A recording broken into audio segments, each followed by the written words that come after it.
Today we are replacing the auto control valve wire on the 96 Thunderbird, and the reason being is the whole issue with the idle issue and everything has been that if you just look at it, you don't really notice it, but right here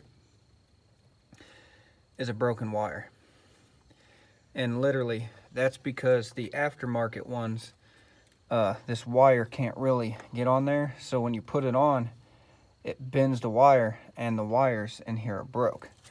So I have a replacement here, and as you can see, I got red mechanical tape to mark for the red wire because the other one's white. And if you're wondering, this is the tape. Oh, I'm losing it everywhere. The tape I got to kind of help you color code wires if they're just stark white like that. But a few things you'll need to do this is some connectors, a good splicer. Oh, got some connectors out there. A little bit of to compress the metal inside, and then for me, I'm going to use the red and the white tape to cover up these connectors. You can also use heat, but water's not really going to get in here unless I actually drive in the water. So let me see if I can get you guys propped up. Actually, I'm going to turn the camera around, which will make it much easier. So let me get something to prop my iPhone up. Oh, if my fingers would stop throwing stuff. Okay. So these come already pre-done, which is good. And I like to twist the wire like so. And then you can do the other side.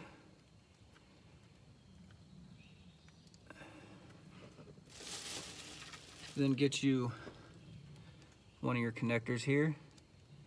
Slide that in like so. And then crimp it. Nice and snug. Then do your other side, same way. This side is the red. Oh, we need to straighten this wire out a little bit. Okay, it's in there. Kind of want to hold it.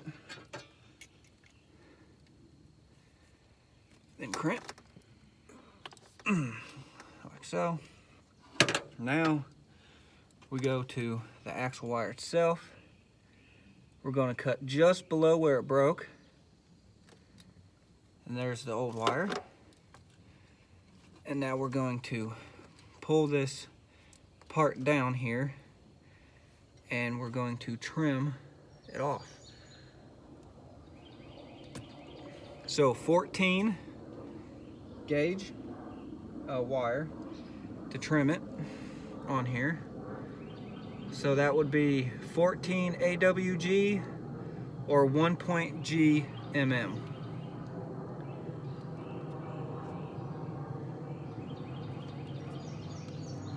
And to let you know, these cutters here are for copper only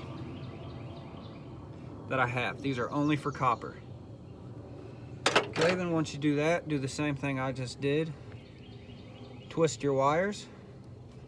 You don't want to get these wires backwards. You'll really run into some trouble if you do. So make sure you get your white wire that you have not marked. You can also use a red Sharpie if you want to, but I prefer to use the colored tape that it is. But if you can't get the tape that's that color, then you can use a Sharpie or just do one wire at a time. This is a little bit more difficult because this wire down here is a little smaller than this new wire. Okay. Cramp it good. All right. Now for the red one.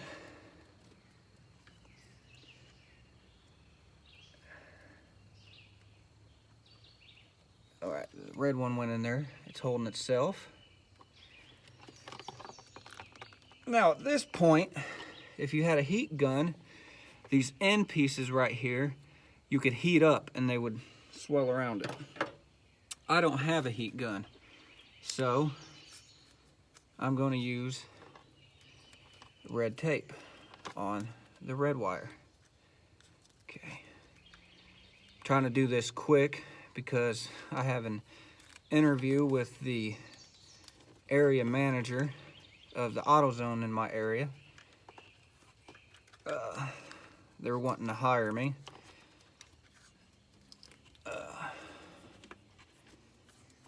Make sure I get this nice and flush and tight. Don't want no water moisture getting in there. I'll eventually come back with a heat gun and do it properly once I get one. But for the time being, I'm going to use this tape. Okay. It kind of looks junky. I will agree with that. But I'm kind of in a pinch. Now, the white wire. And also using this tape, it's also a way for a mechanic, because you can use a little bit on a wire where you like poke into. It also lets other mechanics know that the wires have been messed with.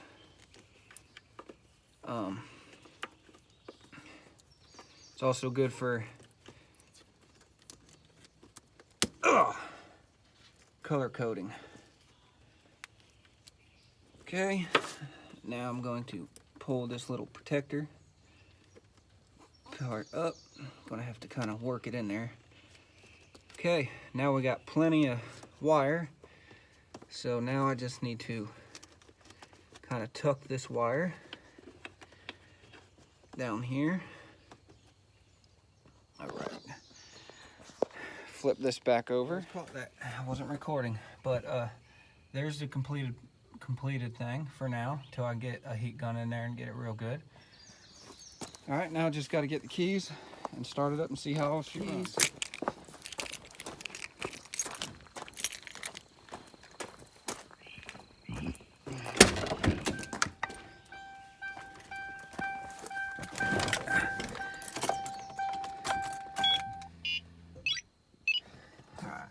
Telltale sign will be the RPMs.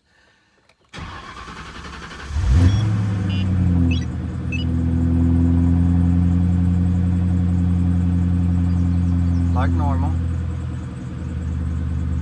Okay, we're going down.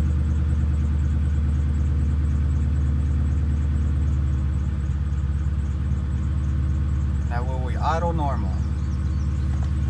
Next step is to floor it and see if it goes back to idle once it gets sets down.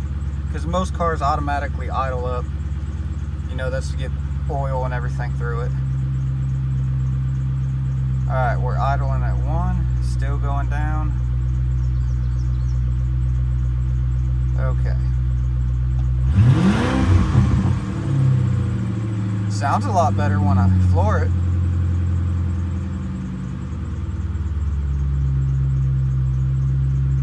Alrighty, looking good.